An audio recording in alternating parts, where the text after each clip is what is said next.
عہد کو دہرائیں۔ اللہ سبحانہ و تعالیٰ نے جو خلیل خدا کو جو مقام و مرتبہ عطا کیا، وہ ان کی ان محنتوں کی وجہ سے، ان کے ان امتحانات کی وجہ سے جو وہ ان منزلوں سے گزرے۔ اذ ابتلی ابراہیم ربہ بکلمات فاتمہن قال انی جاعلک للناس اماما۔ جناب ابراہیم علیہ السلام کو اللہ سبحانہ وتعالیٰ نے مختلف امتحانات کی منزلوں سے گزارا۔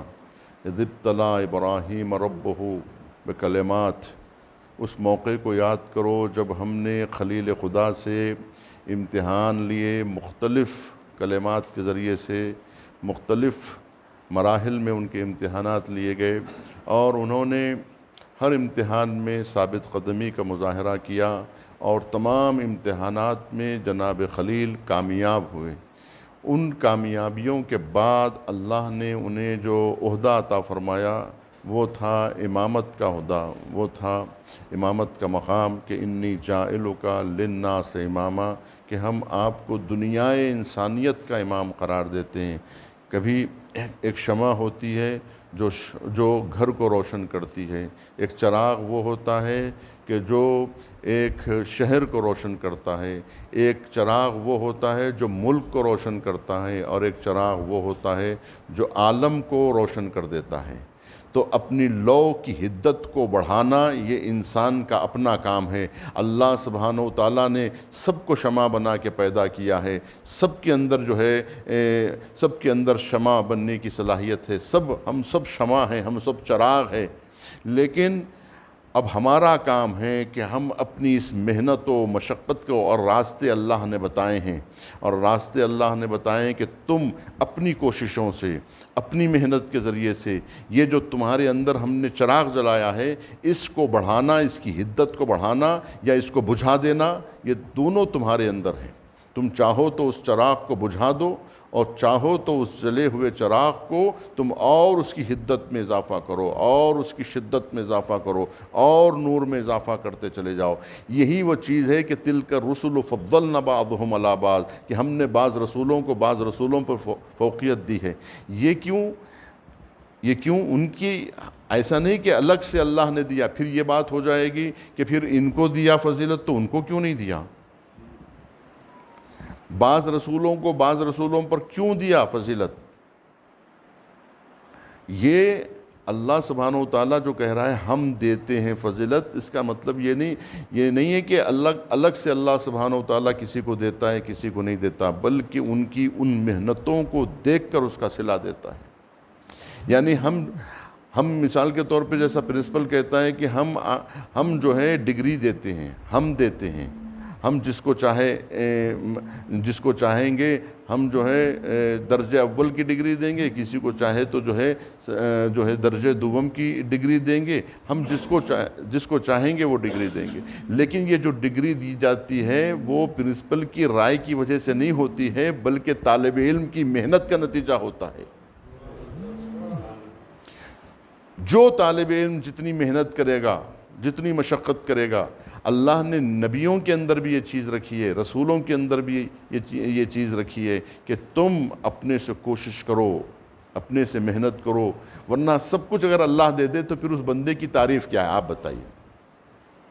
سب چیزیں تو اللہ نے دے دی، پھر اللہ سے کہیں گے تیری عدالت کہاں گئی کہ تو نے ایک کو تو یہ مقام دیا اور دوسرے کو یہ مقام کیوں نہیں دیا؟ جناب ابراہیم خلیل کی زندگی ہم سب کے لیے مشعل راہ ہے۔ خلیل کی زندگی ایک ایسا راستہ ہے، راستہ بنایا ہی خلیل نے ہے، راستہ خلیل نے چل کے ان سے پہلے کوئی ایسے راستے نہیں تھے کہ جس کی پیروی جناب ابراہیم خلیل کریں۔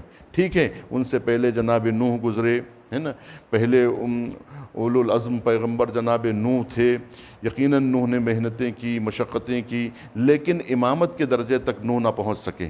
اس کی وجہ یہ ہوئی کہ جناب نوح نے امت بنائی، لیکن وہ قانون کی امامت کا درجہ انہیں نہیں مل سکا، لیکن انہوں نے اولو العزم کا درجہ پہلی بار حاصل کیا۔ یعنی ان سے پہلے جناب ادریس گزرے ہیں کہ جنہوں نے انسانی معاشرے کو پہلی مرتبہ انہوں نے معاشرے میں بدلا، یعنی انسان کو کپڑے پہننے کا سلیقہ سکھایا، جینے کا سلیقہ سکھایا، ابتدائی نیچر سے اور نیچر والی زندگی کو جناب ادریس علیہ السلام نے جو ہے وہ یہ لباس جو سینے کا جو طریقہ ہے یہ جناب ادریس نے سیا ہے، اور کہتے ہیں کہ علم و دانش کا آغاز بھی جناب ادریس نے کیا تھا۔ جناب ادریس سے پہلے اگر انبیاء میں جو عظیم شخصیت خود ہمارے جد جناب آدم علیہ السلام تھی۔ نوح علیہ السلام کا جو شجرہ اس طرح سے آگے بڑھتا ہے کہ نوح بن لمک بن متشلق بن ادریس بن یرد بن مہلائل بن قینان بن انوش بن شیس بن ابراہیم بن آدم، تو یہ جو سلسلہ ہے کہ اس میں جناب ادریس علیہ السلام، نوح بن لمک بن متشلق بن ادریس جو ہیں وہ اس سلسلے کے نبی ہیں۔ جناب آدم کے بعد جناب ادریس کا مقام بہت بڑا ہے۔ ادریس کے بعد جناب نوح علیہ السلام کا مقام ہے۔ نوح علیہ السلام کے بعد جناب ابراہیم علیہ السلام کا دور آتا ہے، لیکن جناب ابراہیم علیہ السلام نے ان انبیاء کو یاد کرنا، ان انبیاء کی زحمتوں کو اور ان کی مشقتوں کو یاد کرنا، اللہ سبحانہ و تعالیٰ نے حکم دیا ہے کہ انہیں یاد کرو، اس موقع کو یاد کرو۔ یہ خانہ کعبہ خلیل کی یادگار ہے، اللہ سبحانہ و تعالیٰ نے کس خلوص سے انہوں نے بنایا ہوگا، اور اللہ نے ان کو یہ ذمہ داری دی، اور جو ذمہ داری دی تو اس کو پورا کیا انہوں نے۔ اور اللہ سبحانہ و تعالیٰ وہ ہاتھ چاہتا ہے اس تعمیر کے لیے، ہر ہاتھ کو وہ توفیق نہیں دیتا جو خانہ کعبہ کی دیواروں کو بلند کرے۔ اللہ ہر ہاتھ کو یہ صلاحیت نہیں دیتا ہے کہ اس سے وہ کام لے۔ اللہ اگر کسی سے کام لیتا ہے تو گویا اللہ اس کو منتخب کرتا ہے اپنے کام کے لیے۔ مثال کے طور پہ 100 لوگ آتے ہیں انٹرویو دینے کے لیے کسی کمپنی میں، لیکن کمپنی کا مالک انٹرویو میں جس کو سلیکٹ کرتا ہے، جس کا سلیکشن ہوتا ہے اپنی اس کمپنی کے کام کے لیے، اس کی بڑی اہمیت ہوتی ہے کہ اس کمپنی میں ان کا انتخاب ہوا ہے، ان کو جاب ملا ہے، ان کو نوکری ملی ہے۔ کتنی بڑی بات ہوتی ہے کہ فلاں شخص فلاں کمپنی میں کام کرتا ہے،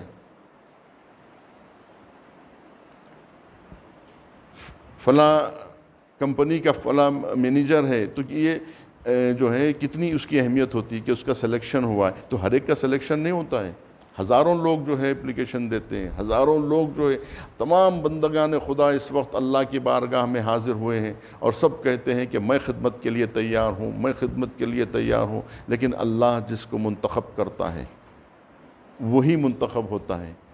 تو اللہ جس کو منتخب کرتا ہے یہ دیکھتا ہے کہ اس کے اندر خلوص کتنا ہے، یہ ہمارا کام کا کتنا ہے۔ اگر کوئی شخص ہے کہ جو خدمت کے لیے آیا ہے لیکن وہ کمپنی میں کام کر رہا ہے، کمپنی کا فلاح نہیں چاہ رہا ہے، وہ اپنی ذات کا فلاح بہبود چاہ رہا ہے، وہ خود اپنا جیب بھرنے کے لیے آیا ہے، کمپنی چاہے آگے بڑھے چاہے ختم ہو جائے اس کو اس سے کوئی مطلب نہیں ہے، تو پھر وہ کمپنی کا وفادار نہیں ہے، کمپنی اس کو نکال دے گی اور فیکٹری سے وہ باہر چلا جائے گا۔ لیکن جو وفادار ہوگا، جو خدمت کرے گا، تو اس کا مقام دل میں رہے گا، اور اس کو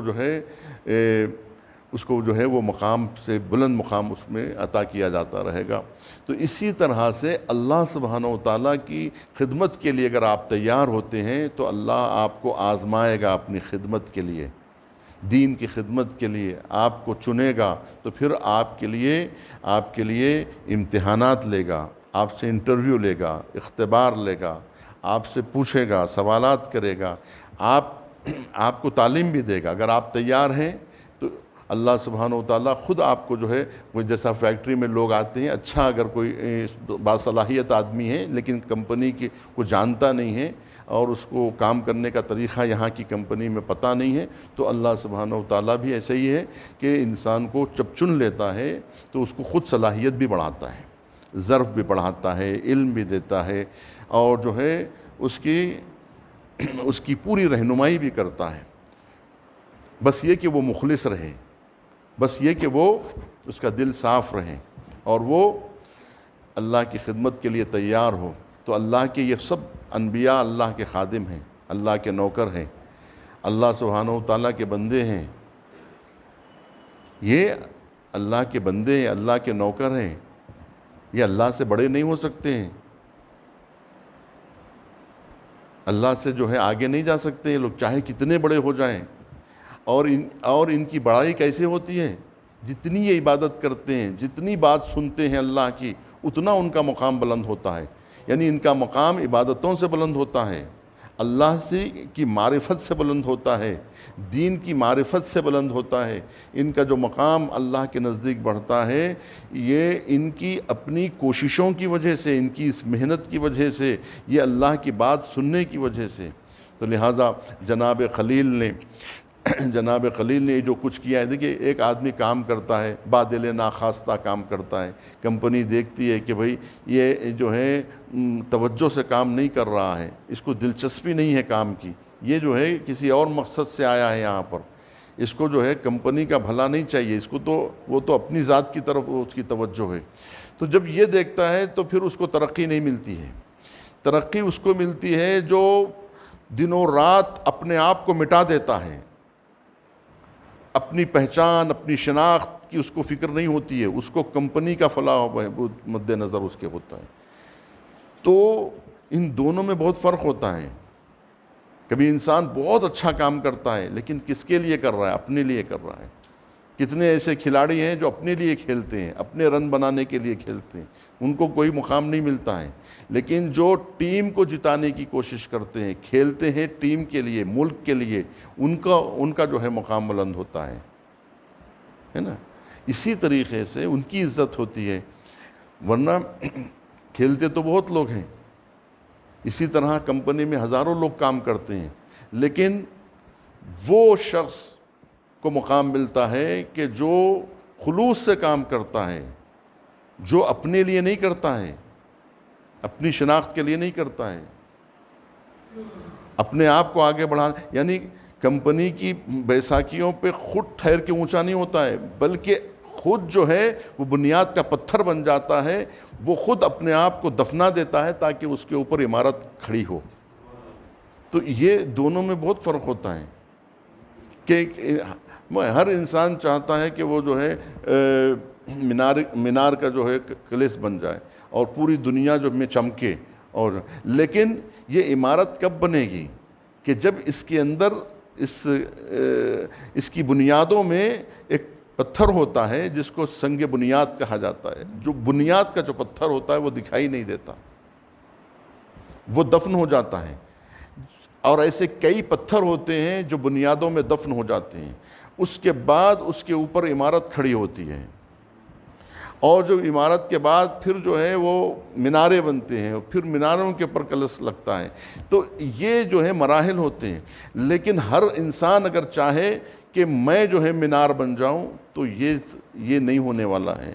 اللہ سبحانہ و تعالیٰ ان بنیادوں کو مضبوط کرتا ہے کہ جو بنیاد کا پتھر جہاں مضبوط ہو، اور جو وہ عمارت، اسلام کی عمارت کیوں اتنی مضبوط ہے آپ بتائیے؟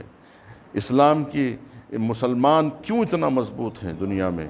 آج کتنے ادیان ہیں جو ڈھیلے ڈھالے ہیں، جن کے امتی آپ دیکھیے کہ جس کے آپ ماننے والے ہیں، آپ دیکھیے کہ شیعوں میں جو جرأت ہے، جو شجاعت ہے، وہ اور فرق مسلمین میں کیوں نہیں ہے؟ اس لیے کہ وہ جن لیڈروں کے ساتھ ہے، وہ لیڈر بھی، انہوں نے بھی جو ہے قربانیاں نہیں دی۔ قربانیاں دینا ہے، جو آپ جس کو مانتے ہیں وہ اس کی قربانی ہونا ہے، جو قربانیاں دے گا وہی آگے بڑھے گا، جو بنیاد کا پتھر بنے گا، جس کا خون جو ہے بنیادوں میں جائے گا، وہی بنیادیں جو ہے بلند اٹھیں گی۔ تو جناب خلیل نے قربانیاں دی ہیں، محنت کی ہے، مشقت کی ہے، کوئی دیکھنے والا نہیں، کسی کے لیے انہوں نے کام نہیں کیا سوائے اللہ کے۔ جنگل کو آباد کیا ہے، صحرا کو آباد کیا ہے، لق و دق صحرا میں کو آباد کیا ہے کہ اس سرزمین کو آزاد کرنا ہے، خانہ کعبہ کی دیوار اور خانہ کعبہ کے پاس آباد ہونا ہے۔ تو پہلے کون آباد ہوگا؟ ہر لیڈر کیا کہتا ہے؟ لیڈر کہتا ہے اپنی ماننے والوں سے کہ تم لوگ جو ہے وہ تم لوگ آباد کرو۔ اب بیوی بچے کو چھوڑنا ہے، آبادی شروع ہونا ہے، ایک ماں چاہیے، ایک بچہ چاہیے، تو کون سی ماں اور کون سا بچہ چاہیے؟ تو لاؤ امت کی کسی ماں کسی کو اور لا کے جو ہے نا یہاں بٹھا دو۔ میں اپنی بیوی بچوں کو کیوں بٹھاؤں؟ تو ایسے لوگوں سے اللہ کام ہی نہیں لیتا، ایسے لوگوں کو اللہ چنتا ہی نہیں، منتخب ہی نہیں کرتا۔ آپ یہ بتائیے کہ اللہ سبحانہ و تعالیٰ کے انتخاب میں کبھی کوئی کمی آئی؟ اللہ نے 1,24,000 پیغمبر بنائے، 1,24,000 انبیاء میں کسی نے بھی اس سرزمین پہ کوئی گناہ کیا، کوئی غلطی کی؟ جناب آدم سے لے کے خاتم تک جب سے اس سرزمین پر آدم نے قدم رکھا، زمین پہ قدم رکھنے کے بعد کوئی خطا سرزد ہوئی جناب آدم سے؟ ہے نا؟ وہ جس کو خطا کہا جاتا ہے اللہ سبحانہ و تعالیٰ، وہ جو ہے اس جنت کی بات ہو رہی ہے کہ جس جنت میں احکام شریعہ ابھی شروع نہیں ہوئے تھے۔ بہرحال جب سے اس سرزمین پہ یہ سرزمین کو نبیوں نے آلودہ نہیں کیا، انبیاء نے اس سرزمین کو گندہ نہیں کیا، یہاں انہوں نے کوئی خطا نہیں کی، انہوں نے کوئی غلطی نہیں کی، اور انہی کی پاکیزگی کا اثر تھا جو امت میں منتقل ہوتا رہا۔ جناب آدم کے بعد جو محنت جناب آدم نے کی، اسی کا سلسلہ نوح تک چلا، اور نوح نے جو معیار کو بلند کیا تو خلیل پیدا ہوئے، اور خلیل نے جو محنت کی، جو مقام کو بلند کیا، تو اب اس سے آگے اگر کوئی پہنچا ہے تو وہ ذات محمد مصطفیٰ صلی اللہ علیہ وآلہ وسلم۔ دیکھیے، اگر آدم نہ آتے تو ادریس نہ آتے، ادریس نہ آتے تو نوح نہ آتے، نوح نہ آتے تو خلیل نہ آتے، اور اگر خلیل نہ آتے تو مصطفیٰ نہ آتے۔ تو اللہ نے درجات کو بلند کیا، اور شیخ الانبیاء جناب ابراہیم خلیل کو قرار دیا، شیخ انبیاء، اور ہمارے حضور کے لیے کیا کہا؟ سید الانبیاء۔ ایک سید الانبیاء ہے اور ایک شیخ الانبیاء ہے۔ سید الانبیاء حضور ہیں، اور شیخ الانبیاء جناب ابراہیم خلیل ہیں۔ تو جناب ابراہیم خلیل کی یاد ہم منا رہے ہیں، جو انہوں نے یہ جو امتحان دیا ہے نا، یہ محبت کا امتحان تھا۔ امتحانات مختلف ہیں، یہ جو امتحان خلیل نے دیا جس کی آج ہم یاد منا رہے ہیں، یہ سب سے عظیم تر قربانی ہے، عظیم تر امتحان ہے۔ دیکھیے، ایک امتحان KG کا ہوتا ہے، ایک امتحان جو ہے وہ 10ویں کلاس کا، 15ویں کلاس کا، اور ایک جو ہے PG کا، ایک KG کا ہوتا ہے، ایک PG۔ یہ جو امتحان جناب ابراہیم علیہ السلام نے دیا، یہ سب سے بلند امتحان ہے، اس سے بلند کوئی امتحان کا تصور نہیں ہو سکتا ہے۔ یہ بندگی کی انتہا ہے، بندگی کی انتہا ہے کہ جہاں انسان محبت کا امتحان دے، اپنے عشق کا امتحان دے، اور اس چیز کو قربان کرے جو سب سے زیادہ بلند ہے۔ دیکھیے، آج لوگ کہتے ہیں کہ آج کے دن جو یہ تو علامتی قربانی ہے، بکرے کی قربانی، گائے کی قربانی، اونٹ کی قربانی، یہ علامتی قربانی ہے۔ اصل کس چیز کو قربان کرنا ہے؟ تو کہاں خواہشات کو قربان کرنا ہے۔ اصل کس چیز کو قربان کرنا ہے؟ اپنے نفس کا گلا کاٹنا ہے، اپنے خواہشات کا گلا، اور اپنی آرزوؤں کے گلے پہ خنجر چلانا ہے۔ انسان اپنے ہاتھ سے اپنی تمناؤں کا گلا کاٹے، اپنی خواہشات کا گلا کاٹے، جس سے محبت ہے اس محبت کو قربان کر دے۔ پیسے سے محبت ہے، پیسے کو قربان کر دے۔ لیکن پیسے سے محبت کتنی ہوتی ہے انسان کو؟ کیا اولاد کی محبت کی برابر پیسے سے محبت ہوتی ہے؟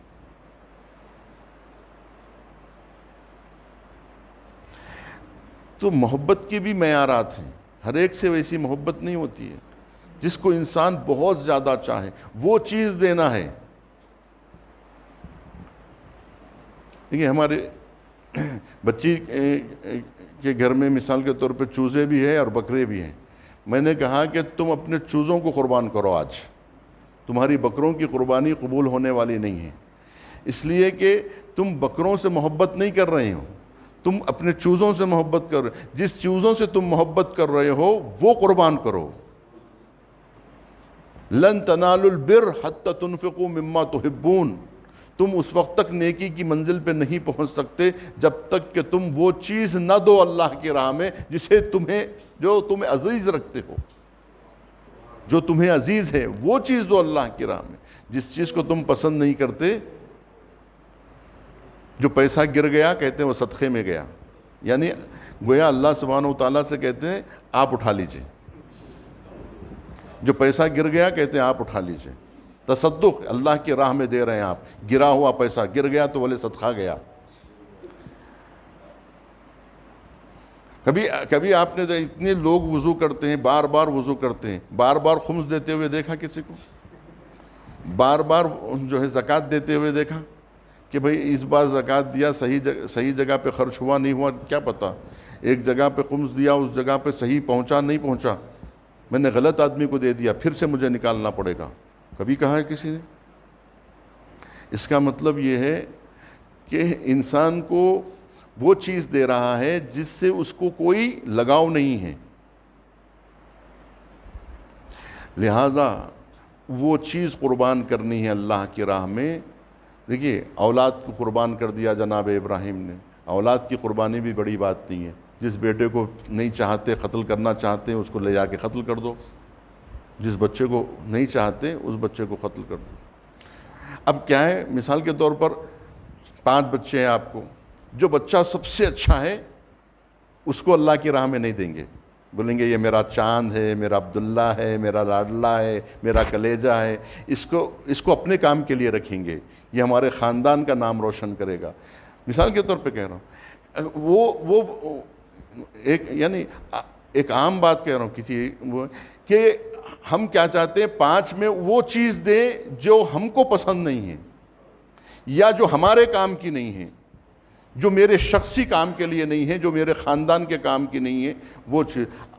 اب یہ اور بات ہے کہ اللہ انہی چیزوں کو جو اس کی راہ میں دی جاتی ہے، وہ چھوٹی سی چیز کو قبول کر کے اتنا بڑا کر دیتا ہے کہ تمہاری بڑی چیزیں بھی چھوٹی ہو جاتی۔ کہ انسان کیا کرتا ہے، اللہ کی راہ میں کیا دیتا ہے، عبادت کے لیے کہتے ہیں وہ وقت دیں گے جو فاضل وقت ہے، ارے ابھی تو کام ہے، ابھی اذان ہو رہی ہے، ارے یہ تو کام ہے، کام کے وقت میں نہیں، جب بیکار ٹائم ملے گا نا جب نماز پڑھوں گا۔ یعنی جو بیکار وقت ہے وہ اللہ کے لیے ہے، جو کام کا وقت ہے وہ اپنے لیے ہے، جو کام کا بیٹا ہے وہ اپنے لیے ہے، جو بیکار ہے اس کے، وہ پیسہ جو کام کا ہے وہ اپنا ہے، جو بیکار ہو گیا وہ لے جا کے دے دو اللہ کی راہ۔ یعنی اللہ کی راہ میں ہم وہ دیتے ہیں جو ہمیں پسند نہیں ہوتا ہے، یہ ہے کلی بات۔ اور جو جس چیز چاہے وہ کتنی ہی بڑی کیوں نہ ہو لیکن ہم کو پسند نہیں ہے، ہو سکتا لاکھوں روپے ہوں لیکن وہ ہمارے کام کے نہیں ہے، جو چیز ہمارے کام کی نہیں ہے وہ ہم دیتے ہیں۔ دیکھیں انگوٹھی دینا بڑی بات نہیں ہے، وہ انگوٹھی جو لاکھوں روپے کی ہوگی لیکن اس کو آپ نکالنا چاہ رہے ہیں، ایک بلڈنگ ہے جو آپ گرانا چاہ رہے ہیں، بولے یہ اللہ کی راہ میں، جو گرانے والے ہیں اسی کو اللہ کی راہ میں۔ اب یہ انگوٹھی بدلنا ہے تو بولے یہ اللہ کی راہ میں لے لیجئے، کوئی اب کپڑے ہیں اس کو نکالنا ہے، چاہے نئے کپڑے صحیح لیکن کام کے نہیں ہے، چھوٹے ہو گئے مثال کے طور پہ نہیں استعمال کرنا ہے، نئے ہیں لیکن ہم وہ دے دیں گے کیونکہ وہ ہماری ضرورت کے نہیں ہیں۔ اور وہ چیز، وہ کپڑے جو ہماری ضرورت کے ہے، جو شادی کا جوڑا ہے وہ نہیں دیں گے، شادی کی جو انگوٹھی ہے وہ نہیں دیں گے۔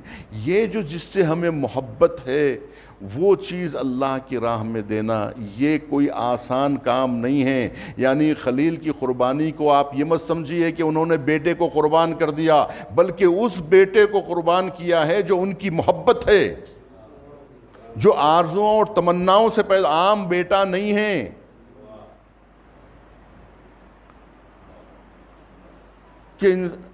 کہ اگر اللہ آپ سے کہے کہ وہ بیٹا جسے تم بہت پسند کرتے ہو، جو تمہارے کام کا ہے، جو بہت ذہین ہے، وہ دیو ہماری راہ میں، آپ تیار ہیں وہ دینے کے لیے؟ جس کو تم چاہتے ہو وہ دو، قیمت کی بات نہیں ہے، محبت کی بات ہے۔ کس سے تمہیں محبت اور لگاؤ ہو گیا؟ ایک ایسی چیز ہے جس سے آپ کی محبت ہے، ایک گھر ہے جس سے آپ کو بہت لگاؤ ہے، وہ آپ نہیں دیں گے، سب کچھ دے دیں گے مگر کہیں گے وہ میں نہیں دے سکتا، اگر اللہ بھی مانگے تو نہیں دے۔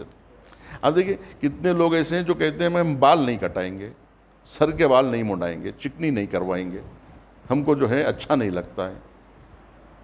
بال بہت پسند ہے، لاکھوں روپے دے دیں گے لیکن بال نہیں دیں گے۔ اللہ کہتا ہے وہی بال چاہیے جو تمہیں بہت عزیز ہے، جس سے تم مرستے ہو، جس کو جو ہے تم سنوارتے ہو، جس کو تم زلفیں جو لٹکائے ہوئے پھر رہے ہو، یہ بڑی بڑی زلفیں جو ہے نا یہ مجھے دے دو۔ یہ جو زلفیں، اس کی کیا قیمت ہے آپ بتائیے؟ بال کی کیا قیمت ہے؟ کوئی قیمت نہیں ہے، لیکن محبت ہے۔ قربانی کس کی ہے؟ قیمت کی نہیں ہے، محبت کی قربانی ہے۔ یہ بات کو اگر آج کے دن مسلمان سمجھ گیا کہ اللہ سبحانہ و تعالیٰ کے لیے وہ چیز جو آپ کی اس وقت ضرورت ہے، وہ ضرورت، دیکھیے سورہ دہر کب نازل ہوا؟ یہ نہیں کہ جن لوگوں نے لاکھوں روپے دے دیے، کروڑوں روپے دے دیے، ان کے لیے سورہ دہر نازل ہو رہا ہے، نہیں، بلکہ ان کے لیے سورہ دہر نازل ہو رہا ہے جنہوں نے سوکھی روٹیاں دی ہیں اور کچھ نہیں دیا ہے۔ کوئی لاکھوں روپے نہیں دیے، کروڑوں روپے نہیں دیے، انہوں نے صرف روٹی دی۔ مگر وہ کون سی روٹی دی؟ وہ روٹی جو افطار کی روٹی ہے، وہ روٹی جو بغیر سحری کیے ہوئے کی افطار کی روٹی ہے، وہ روٹی جو اتنی قیمتی ہے، جس کے بدلے میں انسان سب کچھ دے سکتا ہے لیکن وہ روٹی نہیں دے سکتا، کیونکہ وہ افطار کی روٹی ہے اور رات کا اندھیرا ہے، کہیں پر کچھ مل نہیں سکتا ہے، اور پھر وہ روٹی ملنے والی نہیں ہے۔ یہ نہیں کہ دکانیں کھلی ہوئی ہیں، جا کے جو ہے حیدرآباد کے ایسا نہیں ہے کہ 2 بجے تک جو ہے نہاری کلچے کی دکانیں کھلی ہوئی ہیں، جا کے لے لو، اب فقیر کو دے دو افطار کی، یہ نہیں۔ ایسی جگہ کی بات ہے، ایسی صحرا کی بات ہے، مثال کے طور پہ ایک ایسی جگہ کی بات ہے کہ جہاں پھر ملنے والی بھی نہیں ہے۔ اس وقت کیسے دے گا آدمی؟ یہ بتائیے، جو بھوکا ہے صبح سے، سحری بھی برابر نہیں کیا ہے۔ اچھا ایک افطار دے دیا، پہلی افطار دے دیا، دوسری افطار میں پھر امتحان ہے، پھر کوئی آیا سائل، اب دیتے ہیں یا نہیں دیتے، اب دیکھنا ہے۔ اب یہ روٹی قیمتی ہوتی جا رہی ہے، کتنی قیمتی ہوتی جا رہی ہے۔ دوسرے دن، پہلے دن کی جو روٹی تھی وہ قیمتی تھی، دوسرے روز کا جو افطار تھا وہ اور زیادہ قیمتی تھا، اس کی روٹی کی قیمت اور زیادہ بڑھ گئی۔ پھر اس کے بعد جب تیسرے دن کی جو افطار کی روٹی دی گئی وہ تو حد ہو گئی۔ یہ تو کام کوئی کر نہیں سکتا، بولیے 1 دن دیا، 2 دن دیا، یہ کیا روز روز کا یہ کیا تماشا بنا لیا ہر روز؟ اب ہم بھوکے نہیں رہ سکتے، کتنا ہم اللہ کی دیکھیے یہاں پر آ کے آدمی ٹوٹ جاتا ہے، پہلے دن، دوسرے دن، تیسرے دن نہیں کر سکتا، یہاں آ کے ہمتیں ٹوٹ جاتی ہیں اولیاء کی، وہاں پہ تپسیا ختم ہو جاتی ہیں، وہاں وعدے وعید ختم ہو جاتے ہیں، کتنے بڑے بڑے لوگ پھسل جاتے ہیں، اور کتنے عبادت گزار، کتنے بڑے بڑے لوگ وہاں آخر میں جا کے ختم ہو جاتے ہیں، کہتے ہیں اب مجھ سے ہونے والا نہیں۔ بڑے بڑے کھلاڑی پسینہ ٹپکاتے ہیں، 3 دن کھیلتے ہیں، لیکن آخری گیند پہ ہار جاتے ہیں، وہ آخری نہیں ہو سکتا ہے۔ وہ چیز ہے جس کو کہتے ہیں عاقبت بخیر ہونا، یہ بہت بڑی چیز ہے، وہاں تک پہنچنا۔ اگر وہاں پہنچ گئے تو اس کا مطلب یہ ہے کہ اب جیت گئے، کامیاب ہو گئے۔ تیسرے دن بھی اگر دے دیا تو اس کا مطلب یہ ہوا نا، اس کا مطلب یہ ہوا کہ اگر اب چوتھے دن بھی ہوگا تب بھی دیں گے، 5ویں دن بھی دیں گے۔ تیسرا دن در حقیقت جو ہے وہ زندگی بھر کی علامت مانا جاتا ہے۔ یہ دے دیا تو بس آپ کامیاب ہو۔ قالوا ربنا اللہ ثم استقاموا تتنزل علیہ، یوں ہی مقام نہیں ملا ہے اہل بیت کو کہ روٹیاں دینے پہ پورا سورہ نازل ہو گیا، نہیں، اس وجہ سے نہیں، بلکہ اس قیمت کی وجہ سے جو قیمت بڑھتی چلی گئی، اب وہ عادت بن گئی کہ جو زندگی بھر چلنے والی ہے، یعنی ایک ایسا مقام حاصل کر لیا کہ اگر زندگی بھر وہ ایسے ہی افطار ہوتے رہتا اور ایسے ہی مانگا جاتا رہتا تو یہ دیتے رہتے، یہ مطلب ہے اس کا۔ اب اس کی قیمت کتنی زیادہ ہوگی، لہٰذا آج امتحان کا دن ہے۔ اور پھر میں آپ کو بتاؤں کہ نفس کا امتحان، آپ اللہ کی راہ میں اپنے نفس کو دے رہے ہیں۔ نفس قیمتی ہے یا عقل قیمتی ہے؟ کون سی چیز دینے کی بات کی جا رہی ہے یہاں پر؟ یہاں بات جو ہے یہ ہو رہی ہے کہ نفس کو قربان کر دو۔ ساری عیدگاہوں میں یہی آج اعلان ہو رہا ہے کہ یہ ہے بکرے کی قربانی نہیں، اپنے نفس کو قربان کر دو۔ میرا سوال یہ ہے کہ نفس قیمتی چیز ہے، وہ نفس جو آلودہ ہو چکا ہے، وہ نفس جو خواہشات کا اسیر ہو چکا ہے، وہ نفس جو ہمارا ذلیل نفس ہے، اس کو ہم قربان کر رہے ہیں۔ ہم کو چاہیے کہ وہ چیز قربان کریں کہ جو سب سے اعلیٰ ہے انسانی وجود میں۔ وہ کیا ہے؟ وہ انسان کی عقل ہے، انسان کی فکر ہے، انسان کا شعور ہے۔ اسے اللہ کی راہ میں قربان کر دو۔ کیا مطلب ہے اس کا؟ دیکھیے، خواہشات کی آپ قربانی دے رہے ہیں، خواہشات کی قربانی الگ ہے کہ فلاں چیز آپ کو چاہیے، ہم جو ہے اس کو قربان کر رہے ہیں۔ فلاں چیز کی خواہش ہے، وہ خواہشات کو، آرزوؤں کو ختم کر رہے ہیں۔ لیکن جو چیز ہمارے پاس موجود ہے، جو مقام و مرتبہ ہے، وہ دینے کے لیے کوئی تیار نہیں ہوتا ہے۔ جو محبت ہے کہ عقل جو ہے اس کو قربان کرنا، یعنی اسے یہ تسلیم کروانا ہے کہ ہم اللہ کی رضا کے لیے اپنے آپ کو فنا کر رہے ہیں۔ یعنی یہ عقل سے منوائیں، وہ سوچ پیدا کریں، وہ فکر پیدا کریں، وہ خیالات کو پاک کریں، وہ فکر کو پاک کریں، اور اس پاکیزہ فکر کو اللہ کی راہ میں جھکا دیں۔ سوچا سمجھا سجدہ کریں، یعنی بغیر سوچی سمجھی عبادتیں اللہ کو پسند نہیں ہیں۔ وہ عبادت پسند ہے جو سوچی سمجھی عبادت ہے۔ اپنی عقل و فکر اور معرفت کے ساتھ جو ہے انسان جو ہے وہ عبادت کرے اور اللہ کے سامنے سر جھکائے، تو وہ سب سے بڑی قربانی ہوگی، اور اس قربانی کو اللہ شرف قبولیت بخشے گا۔ تو آج کا دن اپنے آپ کو اللہ کی راہ میں قربان کرنے کا دن ہے۔ اپنا سب سے قیمتی وقت اللہ کو دینا ہے۔ کون سا قیمتی وقت ہے؟ جو آپ کو بہت عزیز ہے، جو آپ دینا نہیں چاہتے کسی کو بھی، کسی کی خاطر۔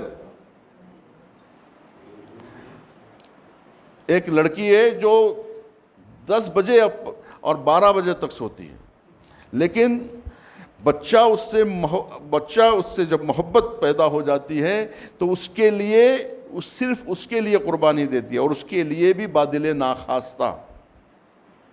اپنا قیمتی وقت اپنی اولاد کو دینے کے لیے بھی انسان اکتاتا ہے، اور جس سے شدید محبت ہوتی ہے بس اسی کے لیے اپنا قیمتی وقت قربان کر سکتے۔ جس ماں کو اپنے بچے سے شدید لگاؤ ہوگا وہی تھوڑا اپنا وقت نکالے۔ تو قیمتی وقت دینا ہے۔ دیکھیے، ظہر کے وقت میں جاگ رہے ہیں، مغرب میں آپ دیکھیے پوری مسجد بھری ہوئی ہے، فجر میں خالی ہے، جبکہ فجر میں بھری ہونی چاہیے۔ مغرب میں ہو سکتا ہے کچھ لوگ پہنچے نہ پہنچے، کہیں دور ہے کہیں پر، لیکن جو ہے فجر میں تو سارے لوگ گھروں میں ہوتے ہیں، سب کے سب لوگ جو ہے فجر میں جو ہے مسجدیں بھر جانی چاہیے۔ لیکن مسئلہ یہ ہے کہ وہ وقت قیمتی ہے، یعنی وہ سونے کا وقت ہے، اور سونے کا جو وقت ہے وہ ہم نہیں دے سکتے۔ جو فاضل ٹائم ہے وہ دیں گے، جب ٹائم بچے گا جب دیکھا جائے گا۔ اسی لیے شہید مطہری کہتے ہیں کہ نماز سے یہ مت کہو کہ مجھے کام ہے، کام سے یہ کہو کہ مجھے نماز پڑھنی ہے۔ لوگ کہتے ہیں کہ ابھی جو ہے تو یہ ہے، ہم کام سے نہیں کہتے کہ ہمیں جو ہے نماز پڑھنا، نماز سے کہتے ہیں کہ ہمیں کام ہے۔ یعنی کیا ہے؟ اس کی کوئی قدر نہیں ہے ہمارے پاس۔ ہم نماز کو سبق سمجھتے ہیں، ہم عبادتوں کو سبق سمجھتے ہیں، ہم بندگی کو سبق سمجھتے ہیں، ہم ہلکا سمجھتے ہیں۔ نمازیں ہمارے لیے ہلکی بات ہے، پڑھا دیکھا جائے گا، موقع ملے گا تو پڑھ لیں گے، روزہ رکھنا موقع ملے گا تو رہیں گے، نہیں تو نہیں رہیں گے، حج کریں گے دیکھا جائے گا، رہا ہوگا تو دیکھا جائے گا، اور پھر سب کچھ ہونے کے باوجود بھی دیکھا جائے گا۔ جب پورے کام سے فارغ ہو جائیں گے، جب بچوں کی شادیاں ہو جائیں گی اور یہ ہو جائے گا، گھر بن جائے، پھر دیکھا جائے گا۔ زکوٰۃ دینی ہے دیکھا جائے گا، خمس دینا ہے دیکھا جائے گا، جہاد کرنا ہے، یعنی ہر چیز کے لیے جو ہے، یعنی اسلام کے لیے آپ کے پاس وقت نہیں ہے۔ آپ کیا قربانی دیں گے؟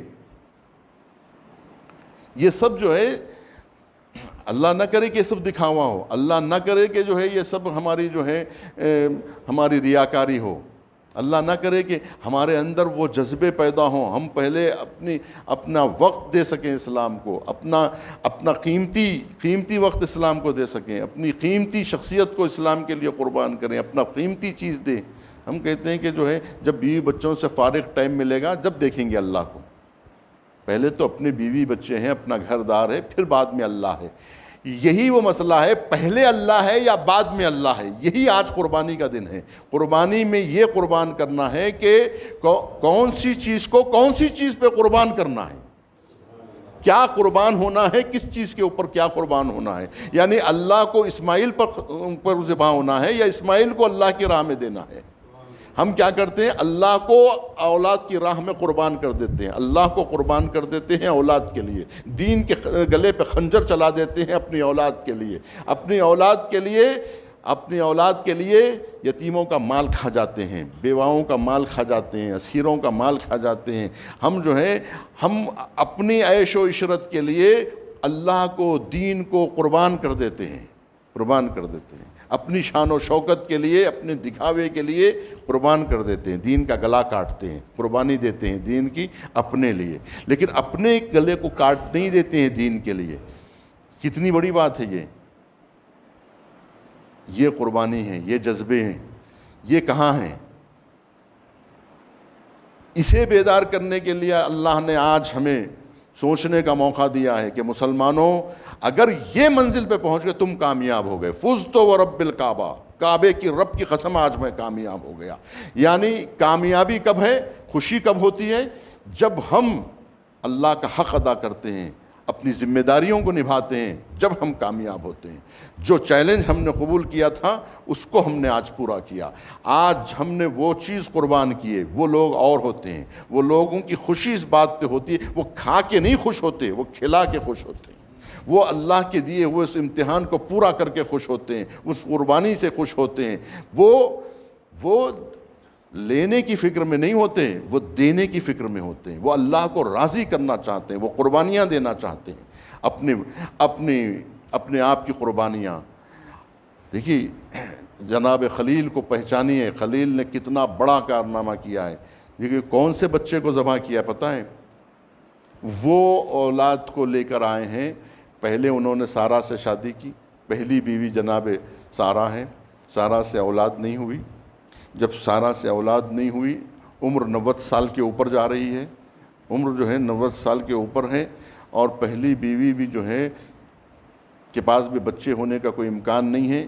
دوسری شادی کی جناب ہاجرہ سے، اور دوسری بیوی سے یہ بچہ اسماعیل پیدا ہوا، اور پیدا ہوتے ہی خدا نخواستہ دنیا سے چلا جائے تو انسان کو وہ محبت نہیں ہوتی۔ ابھی پیدا ہوا تھا، کیا لگاؤ، کیا محبت، اس کی قربانی بھی۔ اب وہ بچہ بڑا ہو، دیکھیے خلیل کی یہی نہیں، اتنا آسان نہیں ہے کہ جو آج اتنے سال کے بعد آج آخری نبی کی امت عید قربان منا رہی ہے، یہ کوئی معمولی بات ہے؟ یہ یاد رکھیے کہ اللہ کسی کی محنتوں کو ضائع نہیں کرتا۔ اللہ کے لیے اللہ سے سودا کر کے دیکھیے، دیکھیے آپ کو اللہ اتنا آزماتا ہے نا، آپ ایک مرتبہ اللہ کو آزما لیجئے، بھئی اللہ آپ کو آزما رہا ہے نا، یہ کوئی بری بات نہیں ہے۔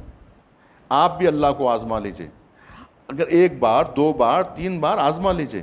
جب آپ آزما لیں گے اور اللہ آپ کی آزمائش پہ پورا اتر جائے گا تو اس کے بعد بھی آپ ایمان لائیں گے یا نہیں لائیں گے؟ پہلے یہ بتائیے۔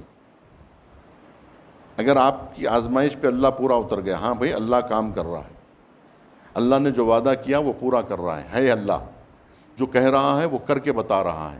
جب یہ مرحلے پہ آپ پہنچ گئے کہ ہاں کوئی خدا ہے، آج کا دن دیکھیے ایمان لانے کا دن ہے، تجدید ایمان کا دن ہے۔ اگر آپ کا ایمان ہے تو اور ایمان کو بڑھائیے آج تجدید ایمان کریے، اللہ کا کلمہ پڑھیے۔ آج توحید کا کلمہ پڑھنے کا دن ہے، اسی لیے کہتے ہیں آج یوم اللہ ہے، آج ہے کلمہ پڑھنے کا دن، آج ہم پھر سے مسلمان ہوں۔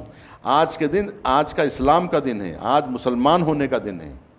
آج ہم طے کریں شام تک کہ آج ہمیں کیسا بھی مسلمان بننا ہے، اپنی سوچ و فکر کو اس مرحلے تک لانا ہے کہ اگر اللہ مانگے اس گھر کو جو میں نے بڑی آرزوؤں سے بنایا ہے، اس گھر کو اگر مانگے تو میں دینے کی صلاحیت رکھتا ہوں یا نہیں رکھتا ہوں۔ اپنے اندر پہلے فکری طور پر اپنے کو تیار کریں، یہ گھر دینے کے لیے، یہ زیور دینے کے لیے، یہ پیسہ دینے کے لیے، یہ دولت دینے کے لیے، یہ اولاد دینے کے لیے، ایک کے بعد ایک اس مرحلے تک جائیے آپ آہستہ آہستہ۔ یہ ہے اسلام۔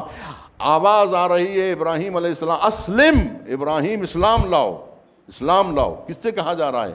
جناب ابراہیم سے. کون کہہ رہا ہے؟ اللہ. ابراہیم اسلام لاؤ. اسلم. قال اسلمت لرب العالمین. ہاں پروردگار میں اسلام لایا، میں سر تسلیم خم کر رہا ہوں. نماز پڑھو. ہاں نماز پڑھ رہا ہوں. زکوٰۃ دو، زکوٰۃ دے رہا ہوں. خمس دو، خمس دے. جہاد کرو، جہاد کر رہا ہوں. اس کے بعد کہا اپنی اولاد کو قربان کر. اب لوگ کہتے ہیں سب کچھ ہو سکتا ہے، یہ نہیں ہو سکتا. اب یہ نہیں ہو سکتا، یہ حد ہو گئی ہے. وہاں پہ آ کے انسان کافر ہو جاتا ہے. آخری وقت میں کفر بک کے مرتا ہے. کہتا ہے میں نے یہ کتنے ایسے یعنی نہیں کہنا چاہیے، کتنے ایسے علماء گزر گئے دنیا میں جو قرآن پہ تھوک کے مرے. یہ کیوں ہوتا نعوذ باللہ. جیسے کہ یہ کہتے ہیں ہم اتنا عمل کیے، اتنا کیے، کیا ملا ہم کو؟ ہم کو کیا ملا؟ اللہ نے کیا دیا ہم کو؟ ہم نے کیا کیا قربانیاں نہیں دی اللہ کی راہ میں؟ ملا کیا ہم کو؟ یہ ایک کی بات نہیں ہے، ہم سب کی بات یہی ہے. ہم ہار جاتے ہیں ایک مرحلے پہ جا کے، ہم دم توڑ دیتے ہیں، کہتے ہیں بہت دے دیا اللہ کے، بہت کر دیا، بہت کیا اللہ کے راہ میں، بس اب اپنے لیے بھی کچھ سوچنا ہے، اپنی بھی زندگی ہے. بہت دیا دین کے لیے. ارے غلام حسین صاحب پھر آئیے. بولے ارے کل آئی قبلہ، آج بھی ہے. پھر نہیں، اب آج آخری ہے، کل میں نہیں آ سکتا. اس لیے کہ ایک حد ہوتی ہے. بھائی دین کے لیے، دین کے لیے کتنا بول کے دین کے لیے کرے گا آدمی؟ کہ کیا اسلام، اسلام کتنا اسلام؟ اسلام ہم کو کیا دے رہا ہے؟ ہم کو کیا ملا اس اسلام سے؟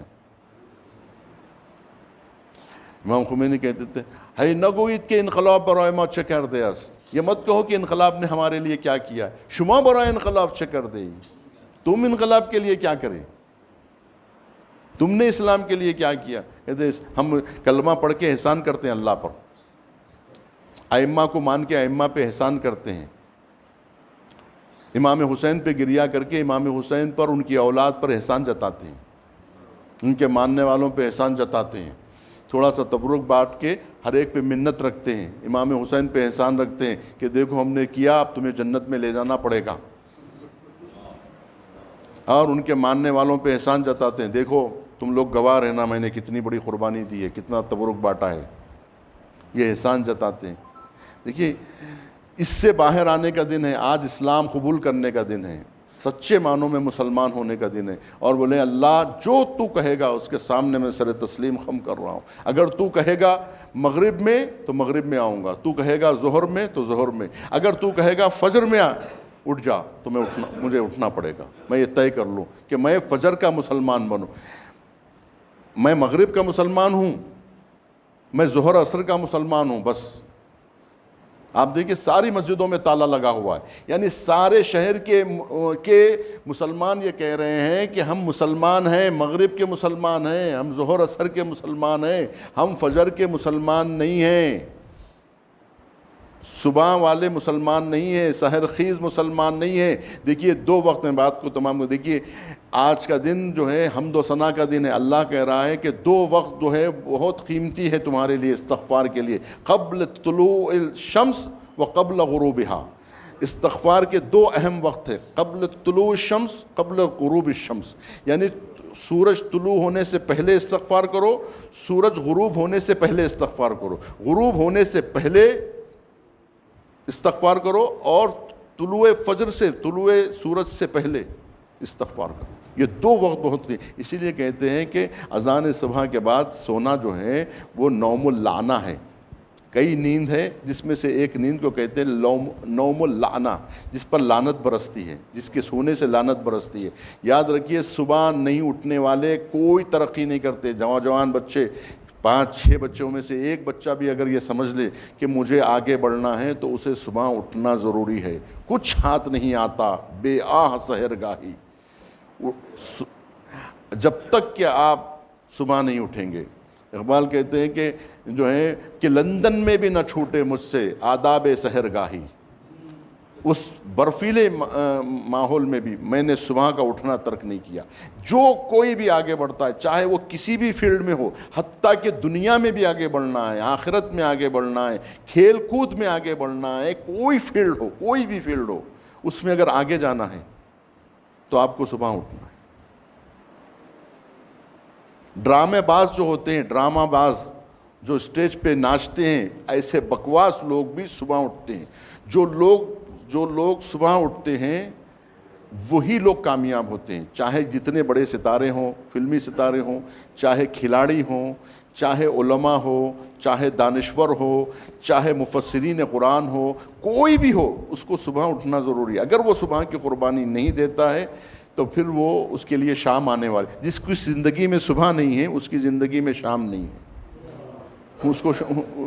اس کے لیے جو ہے نا رات نہیں ہے. لہٰذا صبح قیمتی ہے، صبح کی قربانی دو. بکرا کو قربان کرنا آسان ہے. صبح نماز کے لیے بلائے تو آنے کے لیے تیار نہیں ہے، پھر قربانی دیتے. کیا قربانی دیتے؟ وقت کی قربانی نہیں دے سکتے، ایک چھوٹی چیز نہیں دے سکتے، کیا دے سکتے ہیں آپ؟ تو لہٰذا آپ اس کے لیے تیاری کریں. پروردگارہ ہم سب کو توفیق عطا فرما.